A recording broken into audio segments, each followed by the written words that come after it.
So, as anyone who watches or listens to our podcast knows, Tyler and I are both huge fans of top five lists. It's a really fun thing to do. Anyone can do it, and it gives us a chance to kind of let you guys into our world a little bit and let you know what we think about particular genres.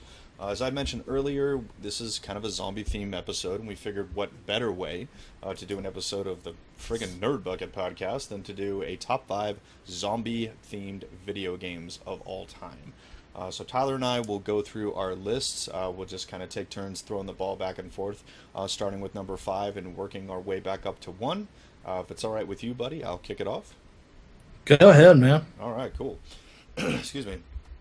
So with number five, and I'll be honest with you guys, it was really tough for me to narrow this down to five instead of six. I had one that I really wanted to include in this list, but, excuse me, there can really only be five, so I'm going to put that one as an honorable mention, which will be revealed at the end of this list. So for my number five, I'm going to do the game that I felt really kicked the Xbox 360 into high gear. This was a release relatively early on in the Xbox 360's lifespan. If I remember correctly, right around 2006, and the Xbox 360 came out in 2005, and that would be Dead Rising.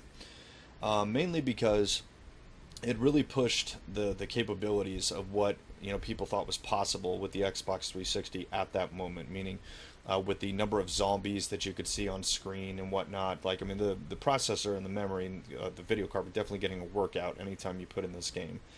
And just the simple fact that, instead of just a handful of enemies to fight at any given time, I mean, you were literally fighting fucking oceans of these things all at once. You could just, get up a stick or a sword or something and just cut these people down like mowing a lawn of flesh. I mean, it was absolutely awesome. There was nothing else like it at the time, and it was more or less the video game version of Dawn of the Dead, even though they had to make, for legal reasons, there's a disclaimer on the front of the box saying that it's not in any way connected to or a sequel to or anything like that related to George Romero's Dawn of the Dead.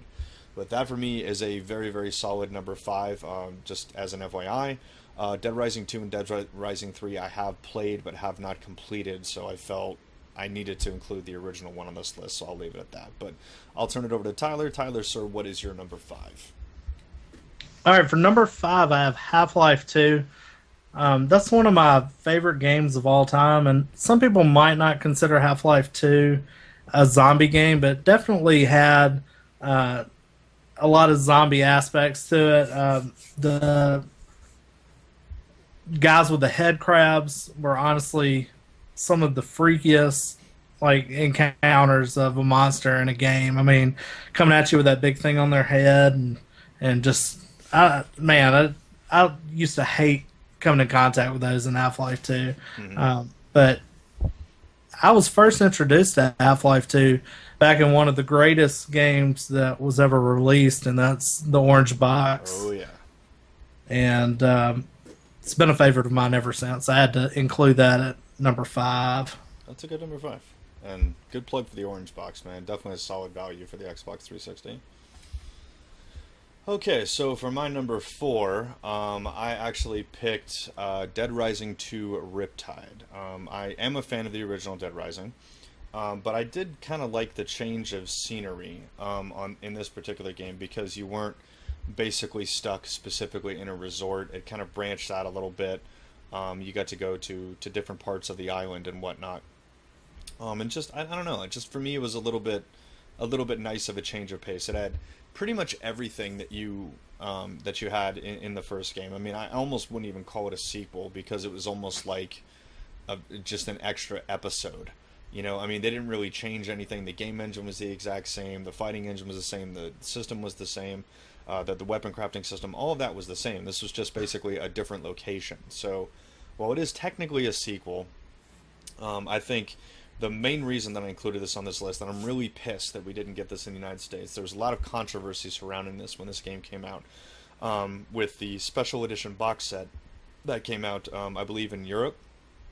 It basically had this box with this bust of a statue with I guess like a zombie female's torso, like in a bikini, and like head was cut off, one of the arms was cut off and stuff, and people are so up in arms, like, oh God, this is horrible. They're showing, like, violence towards women and blah blah blah blah blah blah. Okay, that's neither here nor there.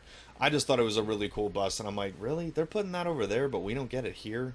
Come on now, like they have the restrictions on that shit. We don't. We get everything here. It's why it's awesome to be in America. But that for me is a very solid number 4. I mean, it's so much fun. If nothing else, the co-op experience. You got four player drop in, drop out co-op, just on the fly, right when you want to do it, and it's so ridiculous in the fact that there's almost no guns in the game. Like guns and ammo are very few and far between. It's mainly melee weapons, and it's just so fun to kind of roam around with your buddies like a roving gang and just assault the undead, basically, like literally like beat them and cut them to death. And it's I don't know why, it just makes me giggle like every time I think about it. There's so many fun nights playing that with some of my buddies. But Tyler, you're number 4, sir. All right, number 4 for me is a game that me and you had a lot of fun playing a couple years ago. What's up? And to me is one of the best co-op games of all time, and that's the original Left 4 Dead. And Good choice. I had so much fun going through all the different missions, and especially like right at the end of the level on each of them when the horde of zombies start to come, and Yep. You've got limited amount of time to get where you're going before you get left. And all of the special zombies that you encounter in that game just really take the game to another level. But that game is great by itself, but it's so much more fun when you're playing with your friends. Oh, absolutely. And I thought that was a good number 4. I completely agree. That's, in my opinion, one of the greatest co-op games of all time. If we ever do a co-op list, that's definitely going to be in my top 5. Okie doke. So, moving right along to number trace. I could not do a list of zombie games without including a entry from this particular franchise that more or less kicked off the zombie horror franchise. Like, this is pretty much the one that got things going. I'm going to pick Resident Evil 2 for my solid number 3, mainly because I feel that it's more of a zombie game than the original game. In the original game, yeah, there are zombies in it, but you're trapped in a house, and there's other monsters and stuff like that. I felt in number 2, the zombies were more of the focal point. There was other things. There's other monsters, like the dude with the tongue and all this other shit, but it was more in your face, I guess, like right from the get-go. When you start on the campaign, you're on the street, the shit has gone down, Raccoon City's been taken over, and like you're in the shit, and the zombies are everywhere. It's like ground zero of the zombie apocalypse. That one I felt was what put Resident Evil 2 head and shoulders above the first game. It just upped the action just a little bit, and upped the scare factor a little bit. Less claustrophobic because you have more room to move, but in my opinion, more of a worthy entry in a zombie franchise game. But turning over to you, what is your number 3? All right, number 3 for me, and if I had to do this game or this list, like specifically ranked on scare factor and how freaked out I got playing it, this game will be up there close to the top. But just as a whole, I've got Dead Space as number 3, and it's not zombies in the traditional sense, but it's definitely undead, kind of morphed into a zombie type creature. Mm-hmm. And there's nothing scarier than a fast moving zombie, and this game has that in spades. And just freak outs, left and right, stuff coming through vents at you. Mm-hmm. You hear something, you look over, you don't see anything, and something's like right there on the other side of you.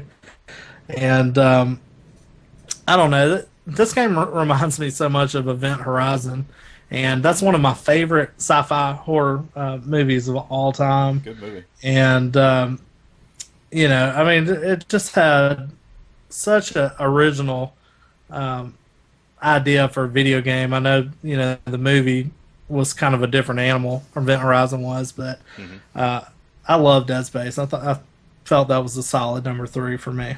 Awesome. Moving right along to number 2, it was pretty tough for me to distinguish number 2 and number 1. I battled on this actually for a little while, deciding which one was going to be number 1 and which one was going to be number 2. But I figured in the end, number one was the more worthy overall game. But number two, a very solid number two, even though technically it is not a standalone game, it is a mode inside of a game. But I feel that this is noteworthy enough that it deserves a spot on the list, and that would be Call of Duty Black Ops Nazi Zombies mode, which was the follow-up from Treyarch for their wildly successful World at War game mode for Nazi Zombies, which originally just started out as one single map, and it was just kind of an afterthought to the game, and they never thought that anything would come of it. You know, it was just kind of like a little goofy thing to play, and for anyone who's played it, the original four characters are not in the four characters that we've come to know and love. You know, Tank Dempsey, Nikolai, Takio, and Dr. Richthofen are not in the first two maps for Call of Duty Nazi Zombies, not in World of War. It kind of evolved out of that because after they released that, the brainiacs at Treyarch were noticing that over half of the people that were playing Call of Duty World at War online were playing Nazi Zombies, which was far more than they ever expected. They were expecting sub 5% of people to ever to do this, but it became so wildly popular that they actually created downloadable content for this. Like, they built it from the ground up, had no plans on doing this. This was long before any of this part and parcel DLC crap that we're used to now, where it's already on the disc and they're asking you to pay twice for something you already own. This was totally after the fact, and it just got better and better and better every time they would come out with a new pack. And Black Ops, the follow-up to that, did not disappoint, man. They really freaking brought it on that one. It's the same four characters, and the beginning level that you start on, Kino der Toten, was supposed to be the 5th DLC for World at War that apparently they just didn't have time to include. So they, being the cool dudes that they are, included that as the first map. They released follow-ups where you're going into space, you're going into Russia, and all these other things, and I just felt it was head and shoulders above the original World at War, if nothing else for one specific reason. There was I think it was called the Flashback Map Pack, where you got the original 4 maps for World at War, so you could basically play the entire Nazi Zombies maps from World at War and from Black Ops in the same game. So basically, if you have Black Ops, you've got the whole thing, which I thought was absolutely awesome. I'm glad to see that Treyarch is doing it once again. In the next Call of Duty, they're bringing back Zombies mode. That is the only fucking reason I will buy a Call of Duty game. I will buy it just to play that game. And for God's sakes, Treyarch, why are you not making a standalone Zombies game? Seriously, man. Like, this is so popular. Why the fuck aren't they doing that? That would sell. I mean, is it just me, Tyler, or would that fucking sell like hotcakes? I'd buy that in a heartbeat. Like, actually... Oh, yeah, that was huge when that came out. Make it a campaign. Like, you know, like, still have the survival thing, you know, still make it Nazi Zombies, but, like, give it a, you know, we've already got characters, give it a story and a campaign. Like, how hard would that be? Well, I mean, you know, you would think with the popularity of Walking Dead and other zombie properties that would be a no-brainer, you know? So. I don't know why they're not doing that, but Treyarch, if you're listening, guys, fuck you, take my money. I will pay you hand over fist to play a standalone game. Anyways, back over to Tyler. Number 2, sir. All right. I don't think I can really add much more that you haven't already said. My number 2 is Resident Evil 2, and I had to choose one game from the entire series, and you know, I've talked about it before. Code Veronica really has like a special place in my heart because that was my introduction to the series, but I know deep down that 2 is a better game. Yeah. I love both of them, but if I had to choose one to put in a list, you know, I'd have to put Resident Evil 2 up there. Great game. Yeah. I mean, you've already pretty much said everything there is to say about that. Code Veronica is awesome, but 2 is just, it's a better game. It just is a better game. You know, I've never played, there was a Code Veronica X, and I think they added a lot of stuff to the game for... They did. I want to say it was PS2. It is. I own it. They had a few little things here and there, just a couple of extra flesh out things. But I mean, if you played Code Veronica, you basically played the game. Okay. But if you ever wanted to go back and play through it, play X. I remember when they had the official Dreamcast magazine, right? And I believe Code Veronica was first released on the Dreamcast. It was, and it, like, just looking at the previews for it and all that, like, we were so looking forward to when that game came out, and they just had screenshot after screenshot of, you know, the blood and the gore and all that and the zombies, and I mean, Resident Evil is the premier zombie franchise out Oh, of there. course. I mean, There's no doubt I'm about that. excited about the remake of 2 that they greenlit. Absolutely. And we just learned today they're actually going to be remastering Resident Evil Zero, which I felt is a very underappreciated entry in the franchise. I mean, it's the only prequel, basically, in the whole thing. And if you haven't played it on GameCube, guys, please check it out. If you like the Resident Evil remake that they did on GameCube, that same crew did Resident Evil Zero, and it's a completely standalone story. It takes place before the events of the first game, and you really got to check it out. The first game will make a lot more sense when you check that out. It's the whole Rebecca Chambers backstory. Okay, so my number one. Okay, so it was originally going to be the first entry in this particular franchise, but I just couldn't bring myself to do that as I felt the second one was a much better game for several reasons, and that would be Left 4 Dead 2. Mainly because it had everything that the first game had, but it just upped the stakes. Meaning you got melee weapons, which you did not originally have in the first game. They gave you a little bit more of a variety of the weapons, just a little bit. Like instead of just one pistol, there was two. A little bit more variety with rifles and shotguns and etc. And the big thing that I think puts this above the first one is much like Black Ops with the flashback map pack, you can download the map pack for Left 4 Dead 2 that gives you every single map from the first game, and you can play it on the revised engine with the melee weapons, with the new guns, with the new special zombies and everything like that. So it's basically just the first game director's cut version. Which, I mean, to me, that's like, why would you play the first game if you can play this, which is like the better version? You know, it's the exact same game, just with all the extra shit added in. And I've been going back and playing it, and I mean, just the DLC alone for this. First of all, bless you, Valve, for always releasing DLC for very, very cheap. Every time they put out a map pack for this, it was always just a few dollars. Like, I don't think they put one out for this that was more than $10. I think all of them were less than $10. Excuse me. And the biggest thing that they did was the Coldstream DLC, which was entirely fan created. Valve did not create this. Valve, much like Bethesda, are big fans of the modding community, and they always put their kit out there, so if anyone wants to create maps and whatnot for it, they can. And people went crazy for the Left 4 Dead franchise. Like, one guy built an entire Dawn of the Dead campaign that like perfectly mimics the movie. Like, the mod community for this is fucking insane. And Coldstream was actually created by a modder, and it's, when you play it, it almost doesn't seem like it's a modder. It seems like Valve themselves did it, because the quality control on it's good. It's not really buggy, and they up the ante. Like, instead of, like Tyra was mentioning, at the end of every episode, you've got like the big climactic moment where you've got the shootout where you're in the house waiting for the boat to show up or for the car to come get you. With this one, at the end of every single segment, there's one of those. So, you know, instead of just one big thing at the end, if the campaign is 4 chapters, you've got 4 of those things and one big thing at the end. So I just felt it took that whole formula and ran with it and made it that much more interesting. And considering it was not made by a professional game developer, that's one of the best campaigns I've ever played. So Left 4 Dead 2, in my opinion, the greatest zombie game ever made, period. I like it. I like that choice. Thanks, buddy.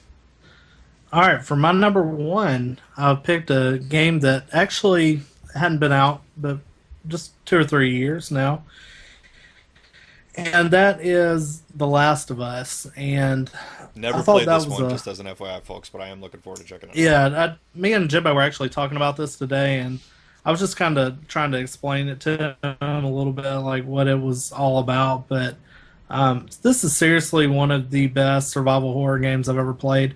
The zombies in this game aren't your typical zombies. I know that's kind of a running theme on my list, is, you know, they're kind of different forms of zombies, but these zombies are actually infected by a fungus, and they're almost kind of like a form of like plant zombies. Like, they have growths and stuff coming out of them, but there's a really specific one that you run from a lot in this game, and like basically if they catch up to you, it's a kill unless you have like a shiv or something on you, and you have to hit a button like right when they grab you or they'll kill you.